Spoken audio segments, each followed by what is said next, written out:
This is another fine example of Karok Basketry, and this is a ceremonial hat. One of the things that sort of sets Karok Basketry apart, because it's very closely related, the people that lived up in this area in Northern California, and this is very Northern California, the Karok were along the Klamath River, but you had the Hoopa, you had the Karok, you had the Tolowa, the Yurok. They were all up in that same area. Different languages being spoken. The Karok were a Hokan speaking people, but they're in a place that's very rich in resources. A beautiful forest, dense forest. They lived right along the Klamath River, so there were fish, every type of plant life.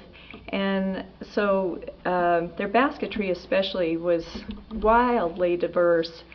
And so they would make things that they would wear, they would make fish traps, they would make all types of tools and utilitarian pieces from the materials that were available.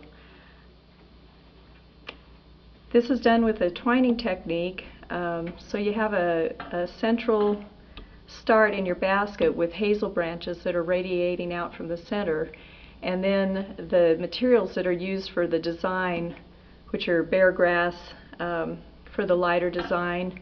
This is actually dyed with alder here to create that darker color. Your maidenhair fern that creates the black design. But they would be wrapping these different materials around, and even you can see here on this basque, which is a fancier element, where they did an additional wrap to create a raised element here on the hat as well as down here.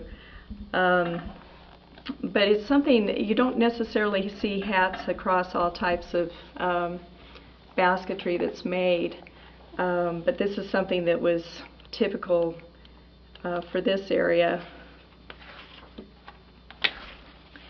So this is an idea of what it looks like, you know, with a woman who's dressed very traditionally. This is, in fact, is a basket weaver named Florence Harris wearing one of the basketry hats. And in fact, this Hover collection of basketry features all kinds of wonderful examples of the Karok hats.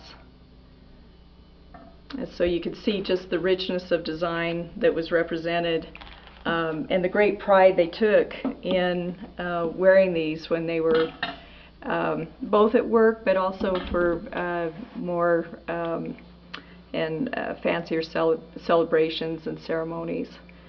So this was a basket that I found on my travels as I was going all around the West, and again that I just fell in love with this idea of taking these materials, these very diverse materials, and being able to create an item of beauty and of utility.